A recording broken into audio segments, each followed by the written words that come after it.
Hello S1 and welcome back to story writing. So moving on from the last lesson, this is lesson 2 and we're going to be talking a little bit about story writing basics. So we're going to be looking a little bit at structure and punctuation and things like that during this lesson.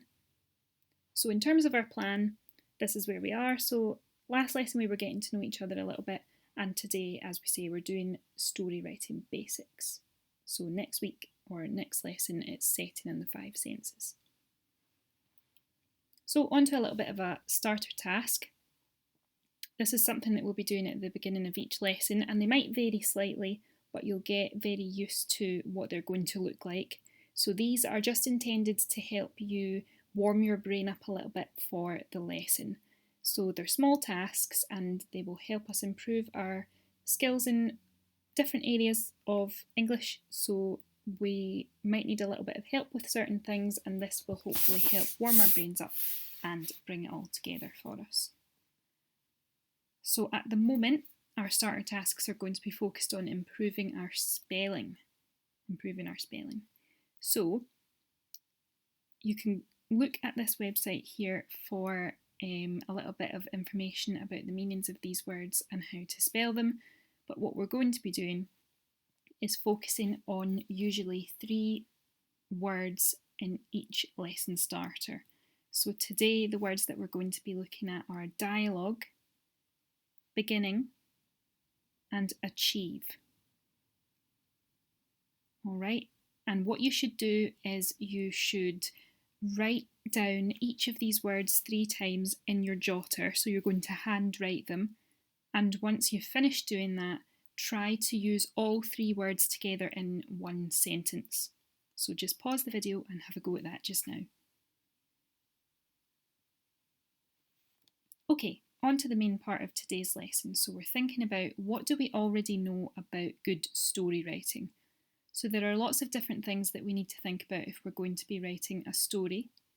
If you were to open a really fantastic book right now and look inside the pages, what might you see? Just pause the video just now and have a little conversation about what might you see if you opened a great book right now.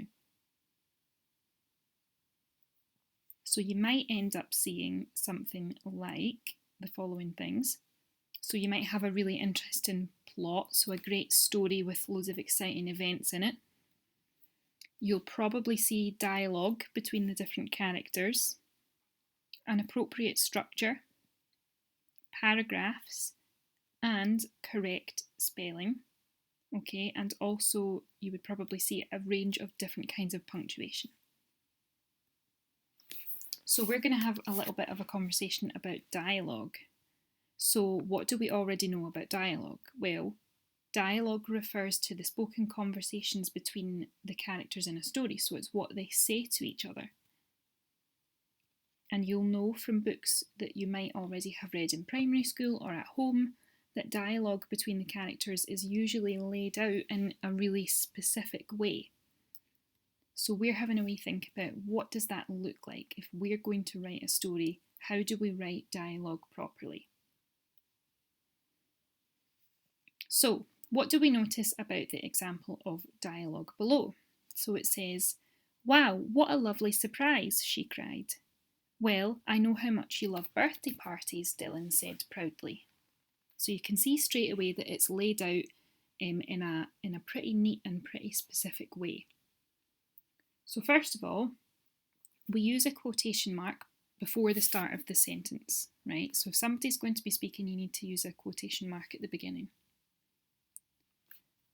After the quotation mark at the end, we use a lowercase letter to show that this is all part of the same sentence. We take a new line with a capital letter when someone different speaks. And we also notice that the punctuation is all kept inside the quotation marks, and we use a comma at the end to show that this isn't the end of this sentence.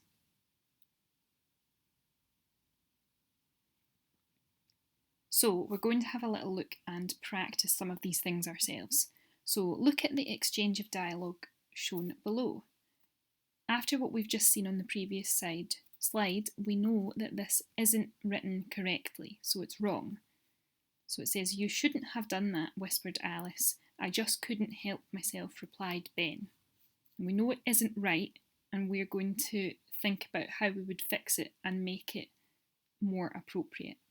So your first task in your jotters is to write down these two sentences, and then below rewrite the exchange between Alice and Ben with the correct punctuation and layout for dialogue. So just pause the video and have a go at that just now.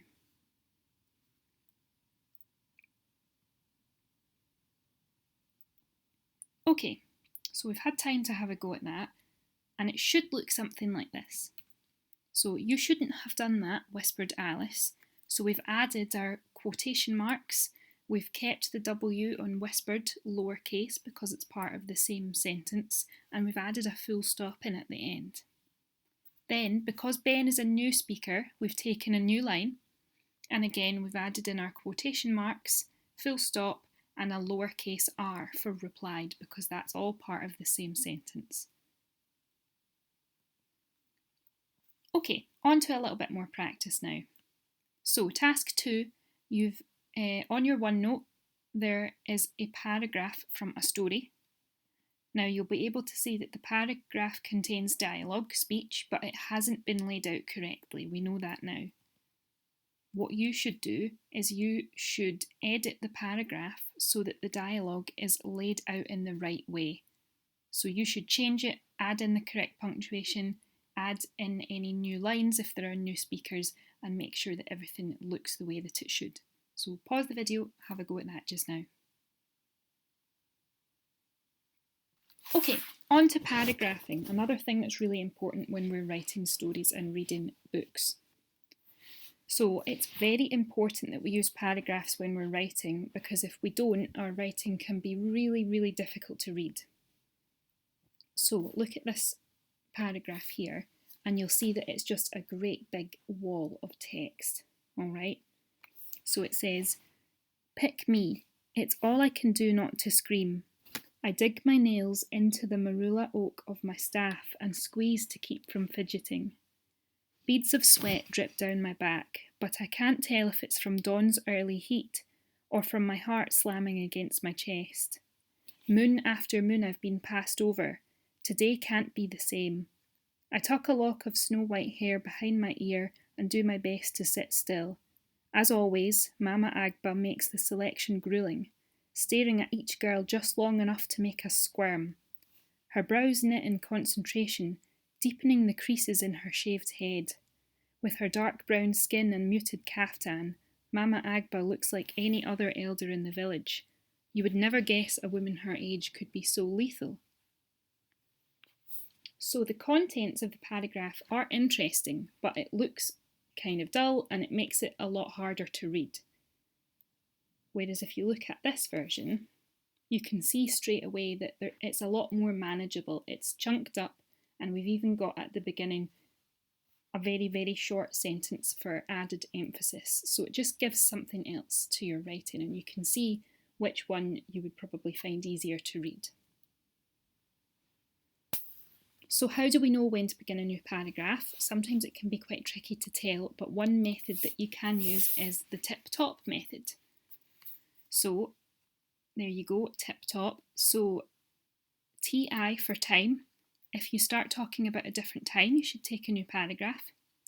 P for person. If you start talking about a new character or a new voice starts to speak, take a new paragraph then. Topic. So if you start talking about a new topic, take a new paragraph. And lastly, place, PL. If you start talking about a new place, you should take a new paragraph there. All right, so tip-top. That can be quite useful. Okay, on to a new task. So an extract from a story has been added to your OneNote. What you should do is you should read through the extract and highlight any of the areas where you think the author should take a new paragraph. So just pause the video and have a go at that now. Okay, on to a little bit of RUAE to end the lesson. So This is our RUAE timeline. These are the skills that we're going to be looking at building up. So this term we're going to be focusing a lot on own words and then moving on to various other skills like giving evidence, topic sentences and general revision of understanding questions. So using our own words, this term we're going to be focusing on the RUAE skill of using your own words. This is an understanding skill, and generally speaking, RUAE involves us using 3 different kinds of skills.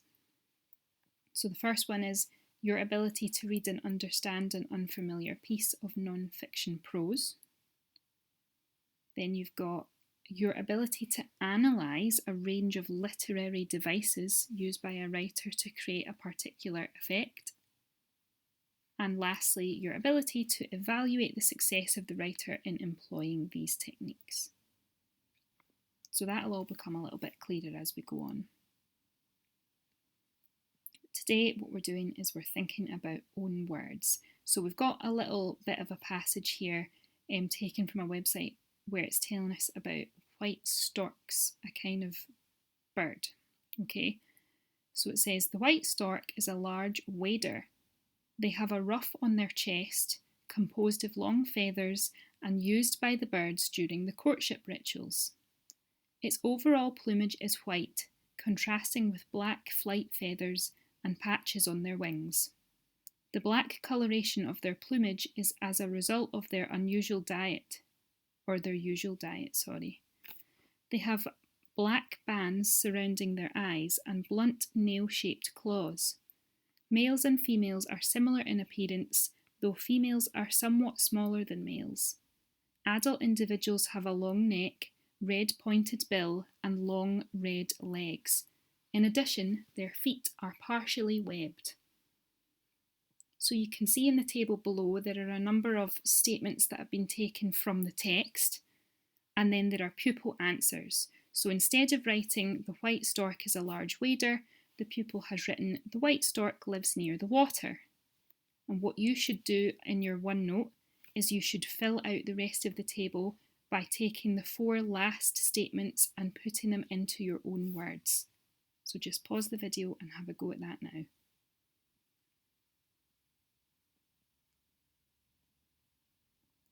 Okay, and that's it. If you've got any questions at all about what we covered during today's lesson, then just ask your teacher.